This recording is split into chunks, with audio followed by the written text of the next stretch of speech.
Hi friends, home cook ಚಾನಲ್ಗೆ ಸ್ವಾಗತ. ಇವತ್ತು ಸಮ್ಮರ್ ಸ್ಪೆಷಲ್ ಆಗಿರುವಂಥ ಟೇಸ್ಟ್ ಆಗಿರುವಂಥ ಹೆಲ್ದಿ ಆಗಿರುವಂಥ ಬೂದುಕುಂಬಳಕಾಯಿ ಜ್ಯೂಸು. ಬೂದುಕುಂಬಳಕಾಯಿ ಅಂದರೆ ಸಾಮಾನ್ಯವಾಗಿ ಏನಾದರೂ ಶುಭ ಕಾರ್ಯ ಮಾಡಿದವಾಗ ಅಥವಾ ಮನೆಯನ್ನು ಓಪನಿಂಗ್ ಮಾಡಿದಾಗ, ಅಂಗಡಿಯನ್ನು ಓಪನಿಂಗ್ ಮಾಡಿದಾಗ ಅದಕ್ಕೆ ದೃಷ್ಟಿ ಬೀಳದೇ ಇರಲಿ ಅಂತ ಕಟ್ಟಿಡ್ತೀವಿ. ಹಾಗೆಯೇ ಪೂಜೆಗಳಲ್ಲಿ ಬಳಸ್ತಾರೆ. ಟೋಟಲಿ ಹೇಳಬೇಕಂದ್ರೆ ಇದನ್ನು ಕೆಟ್ಟ ದೃಷ್ಟಿ ಬೀಳದೇ ಇರಲಿ ಅಂತ ನಾವು ಅದನ್ನು ಬಳಸ್ಕೊತೀವಿ. ಇಂಥ ಒಳ್ಳೆಯ ಗುಣ ಹೊಂದಿರುವಂಥ ಈ ಕುಂಬಳಕಾಯಿನ ನಾವು ದಿನನಿತ್ಯದ ಅಡುಗೆಯಲ್ಲಿ ಬಳಸ್ಕೊಂಡ್ರೆ ನಮ್ಮ ಆರೋಗ್ಯ ತುಂಬಾ ಚೆನ್ನಾಗಿರುತ್ತೆ. ಈ ಬೇಸಿಗೆ ಕಾಲದಲ್ಲಿ ತುಂಬಾ ತಂಪಾಗಿರುವಂಥ ಈ ಜ್ಯೂಸನ್ನು 1 ಗ್ಲಾಸ್ ಬೆಳಿಗ್ಗೆ ಮಾಡ್ಕೊಂಡು ಕುಡಿದ್ರೆ ಸಂಜೆ ತನಕ ಬೇರೆ ಏನೂ ತಂಪಾಗಿರುವಂಥದ್ದು ಕುಡಿಬೇಕಾದ ಅವಶ್ಯಕತೆ ಇರಲ್ಲ, ಅಷ್ಟು ಚೆನ್ನಾಗಿರುತ್ತೆ. ಇದನ್ನು ಮಾಡೋದು ತುಂಬ ಸುಲಭ. ಸುಮಾರು ಒಂದು 15 ನಿಮಿಷದಲ್ಲಿ ಇದನ್ನು ನಾವು ಮಾಡ್ಕೋಬೋದು. ನೋಡಿ, ನಾನೊಂದು ದೊಡ್ಡ ಕುಂಬಳಕಾಯಿನ ಕಟ್ ಮಾಡ್ತಾ ಇದ್ದೀನಿ. ಕಟ್ ಮಾಡಿ ಇದರ ಮಧ್ಯದಲ್ಲಿ ಬೀಜ ಉಂಟಲ್ಲ, ಬೀಜ ಮಾತ್ರ ತೆಗಿತೀನಿ, ಹಾಗೆಯೇ ಸಿಪ್ಪೆಯನ್ನು ಮಾತ್ರ ತೆಗಿತೀನಿ. ಇವಾಗ ನಾನು 2 ಗ್ಲಾಸ್ ಜ್ಯೂಸ್ ಮಾಡ್ತಾ ಇದ್ದೀನಿ. ಒಂದು ಚಿಕ್ಕ ಪೀಸನ್ನು ತೆಗೆದುಕೊಂಡಿದ್ದೇನೆ. ಬಾಕಿದ್ದನ್ನು ಹಾಗೆ ಫ್ರಿಜ್ಜಲ್ಲಿ ಇಟ್ಕೊಂಡ್ರೆ ನೆಕ್ಸ್ಟ್ ಡೇ ಮಾಡ್ಕೋಬೋದು. ಮೊದಲಿಗೆ ಇದನ್ನು ಚಿಕ್ಕದಾಗಿ ಕಟ್ ಮಾಡ್ಕೊತೀನಿ. ಆನಂತರ ಅದರ ಸಿಪ್ಪೆಯನ್ನು ತೆಗಿತೀನಿ. ಒಂದು ಪೊಟೆಟೊ ಫಿಲ್ಲರಿಂದ ಸಿಪ್ಪೆಯನ್ನು ಈಸಿಯಾಗಿ ತೆಗೆದುಕೊಳ್ಬೋದು, ಅಥವಾ ಚಾಕುವಿಂದ ಕೆತ್ತಿನೂ ತೆಗೆದುಕೊಳ್ಬೋದು.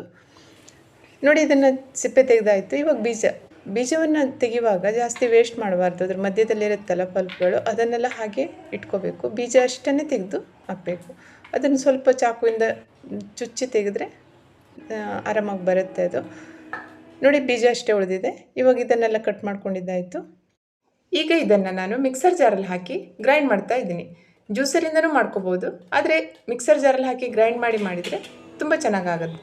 ನೋಡಿ, ಇದನ್ನು ಸ್ಮೂತಾಗಿ ಗ್ರೈಂಡ್ ಮಾಡ್ಕೋಬೇಕು.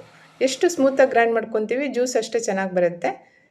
ನೋಡಿ, ಇದು ಗ್ರೈಂಡ್ ಆಗಿದೆ. ಇವಾಗ ಇದನ್ನು ನಾನು ಒಂದು ಟೀ ಸ್ಟ್ರೈನರಿಂದ ಜ್ಯೂಸನ್ನು ತೆಗಿತಾ ಇದ್ದೀನಿ. ಇದು ಸ್ವಲ್ಪ ನಿಧಾನ ಆಗುತ್ತೆ, ಆದರೆ ಇದು ತುಂಬಾ ಕ್ಲೀನಾಗಿ ಜ್ಯೂಸ್ ಸಿಗುತ್ತೆ.